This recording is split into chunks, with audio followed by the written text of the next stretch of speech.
Ma'am ಇನ್ನೊಂದು statement ಇದೆ, ಕಾರ್ತಿಕ್ ಹಾಗೂ ಸಂಗೀತ ಫ್ರೆಂಡ್ಶಿಪ್ ಹಾಳು ಮಾಡಿದ್ದು ನೀವೇ ಅಂತ. ಈ ಸ್ಟೇಟ್ಮೆಂಟ್ ಏನಂತ ಹೇಳ್ತೀರಿ? ನನ್ನ ಸೇವ್ ಮಾಡ್ಲಿಲ್ಲ ಅಂತ ಕಿತ್ತಾಡ್ಕೊಂಡ್ ಬಂದೆ. ಒಳ್ಳೆ ಕಥೆ ಎಲ್ಲ ನಿಮ್ದು.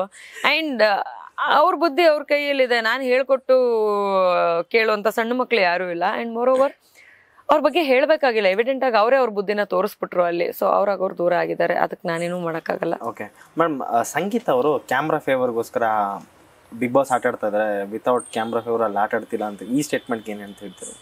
ಒಪ್ಕೋತೇನೆ, ಅವರು ಕ್ಯಾಮ್ರಾಗೋಸ್ಕರ ಒಂದಷ್ಟು ವಿಷಯಗಳನ್ನ ಮಾಡ್ತಾರೆ. ಅಂಡ್ ಆ ರೀತಿಯಾಗಿನೇ ಬಹಳಷ್ಟು ಜನರನ್ನ ರೀಚ್ ಆಗಿದ್ದಾರೆ. ಇದು ಕೂಡ ಹೇಳಿದ್ವಿ, ಡ್ರೆಸ್ಸಿಂಗ್ ರೂಮ್ ಅಲ್ಲಿ ಒಂದು ಕ್ಯಾಮ್ರಾ ಇಲ್ಲ, ಅಲ್ಲೇ ಮಾತಾಡ್ಕೋತಾರೆ ಅಂತ ಒಂದು ನಾನೇ ಹೇಳ್ದಂತ ಮಾತು. ಯಾಕಂದ್ರೆ ನನ್ನ ಜೊತೆಲೆ ಆಗಿರುವಂತದ್ದು ಈ ಡಬಲ್ ಸ್ಟ್ಯಾಂಡರ್ಡ್ಸ್ ಅನ್ನುವಂತ ಒಂದು ಮಾತು ಬಂದಾಗ ಅವ್ರ ವಿಚಾರವನ್ನ ನಾನು ಹೊರಗಿಡ್ತೀನಿ. ಫ್ರೆಂಡ್ ಅಂತ ಬಂದಾಗ ಸುಮ್ನೆ ಎಲ್ಲೂ ಯಾವ ಜಾಗದಲ್ಲೂ ಹೇಳ್ಬೇಕು ಅಂತ ಅನ್ಸಲ್ಲ. ಬಟ್ ಅವ್ರು ತುಂಬಾ ಅತಿಯಾಗಿ ಆಡ್ತಿದ್ದಾರೆ. ನಾನೇ ದೊಡ್ಡ ಒಳ್ಳೆ ಹುಡುಗಿ, ನನ್ನನ್ ಬಿಟ್ರೆ ಇನ್ಯಾರೂ ಇಲ್ಲ, ನಾನು ಒಬ್ಳೇ ಸ್ಟ್ರಗಲ್ ಮಾಡ್ತಿರೋದು, ನನ್ನನ್ ಬಿಟ್ಟು ಇನ್ಯಾರು ಕಷ್ಟನೇ ಪಟ್ಟಿಲ್ಲ ಅನ್ನೋ ಒಂದು ರೀತಿಗಳನ್ನ ಅವರು ತೋರಿಸ್ಕೊಡಕ್ಕೆ ಅಂತ ಬಂದಾಗ ಎಲ್ಲರೂ ಒಂದಲ್ಲ ಒಂದ್ ರೀತಿನಲ್ಲಿ ಕಷ್ಟ ಪಡ್ತಾರೆ, ಅಲ್ಲಿ ಸ್ಟ್ರಗಲ್ ಮಾಡ್ತಾರೆ. ಯಾಕಂದ್ರೆ ಯಾರಿಗೂ ಅದು ಸುಲಭ ಅಲ್ಲ. ಬಿಗ್ ಬಾಸ್ ಮನೆಯಲ್ಲಿ ಉಳ್ಕೊಳ್ಳೋದೇ ಸುಲಭ ಅಲ್ಲ. ಇವರು ಕೆಲವೊಂದು ವಿಚಾರ ಅಂದ್ರೆ ಅವ್ರ ತಪ್ಪನ್ನ ಮುಚ್ಚಾಕ್ಬೇಕು ಅಂತ ಬಂದಾಗ ಈ ರೀತಿಯಾದ ಕೆಲಸಗಳನ್ನ ಒಂದೆರಡು ಸತಿ ಮಾಡಿದ್ರು. ಮೈಕಲ್ ವಿಚಾರ ಆಗಿರ್ಬೋದು, ಅಥವಾ ನನ್ ಜೊತೆ ಮಾತಾಡದಂತ ವಿಚಾರ ಆಗಿರ್ಬೋದು. ಅಲ್ಲಿ ಹೇಗಾಗುತ್ತೆ ಅಂತಂದ್ರೆ ಡ್ರೆಸ್ಸಿಂಗ್ ರೂಮ್ ಅಲ್ಲಿ ಕ್ಯಾಮ್ರಾ ಇಲ್ಲ ಅಂತ ಅವ್ರಿಗೆ ಗೊತ್ತಿದೆ.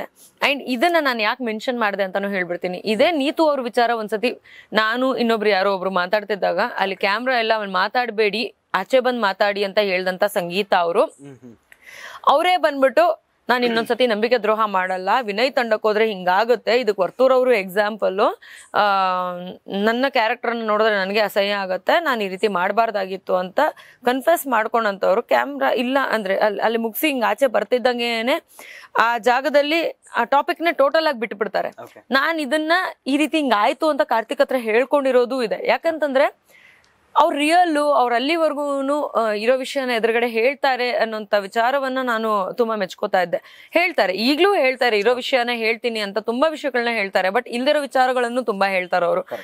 ಆ ವಿಚಾರಗಳನ್ನ ನಾನು ಮೆಚ್ಕೊಳ್ಳಲ್ಲ. ಬಟ್ ಇರೋ ವಿಷಯನ ಹೇಗೆ ಹೇಳ್ತಾರೋ ಆಸ್ ಅ ಕಂಟೆಸ್ಟೆಂಟ್ ನಾನು ಅವ್ರನ್ನ ಒಪ್ಕೋಬೇಕಾಗತ್ತೆ. ಯಾಕಂದ್ರೆ ಒಂದಷ್ಟು ವಿಚಾರಗಳಲ್ಲಿ ಮಾತಾಡೋದೇನೇ ಅಡ್ವಾಂಟೇಜ್ ಆಗುತ್ತೆ, ಅದನ್ನ ಅವ್ರು ಮಾತಾಡ್ತಾರೆ. ಒಬ್ರನ್ನ ಎತ್ತಿ ಹಿಡಿಯೋದು ಇಂಪಾರ್ಟೆಂಟ್ ಆಗುತ್ತೆ, ಅದನ್ನ ಅವ್ರು ಮಾಡ್ತಾರೆ ಆಸ್ ಅ ಕಂಟೆಸ್ಟೆಂಟ್. ಬಟ್ ಅದನ್ನ ಆಸ್ ಅ ಪರ್ಸನ್ ಅಂತ ನೋಡಿದಾಗ ಸುಮ್ನೆ ಹೇಳ್ತಿದ್ದಾರೆ ಅನ್ನೋ ಒಂದು ಫೀಲ್ ನಮಗ್ ಬಂದ್ಬಿಡ್ತು ಅಂತಂದ್ರೆ ನಮ್ಗೆ ಅವರು ಚೆನ್ನಾಗ್ ಅನ್ಸಲ್ಲ. ಆ ಒಂದು ಫೀಲ್ ಅವ್ರು ನನಗೆ ತರಿಸಿದ್ದಾರೆ. ಹಾಗಾಗಿ ನನಗೆ ಅವ್ರ ಮೇಲೆ ಆ ಒಪಿನಿಯನ್ಗಳನ್ನ ನಾನು ಹೇಳ್ಬೇಕಾಯ್ತು ಆ ಜಾಗದಲ್ಲಿ. ಬಟ್ ಎಸ್, ಅವರು ಕ್ಯಾಮ್ರಾ ಫೇವರ್ ಅಲ್ಲಿ ತುಂಬಾ ವಿಷಯಗಳನ್ನ ಮಾಡ್ತಾರೆ, ಇಲ್ದಿರೋಂಥ ಜಾಗದಲ್ಲಿ ಒಂಥರ ಮಾತಾಡ್ತಾರೆ. ಈಗ ಇದೊಂದು ಆರ್ಗ್ಯುಮೆಂಟ್ ನಡೀತಿರುತ್ತೆ ಅಂತ ಅನ್ಕೊಳ್ಳಿ, ಅಲ್ಲಿ ಕ್ಯಾಮ್ರಾ ನೋಡ್ತಿಲ್ಲ ಅಂತಂದ್ರೆ ಅಲ್ಲಿ ಆರ್ಗ್ಯುಮೆಂಟ್ ನಡೆಯಲ್ಲ, ಸುಮ್ನೆ ಹೋಗ್ಬಿಡ್ತಾರೆ.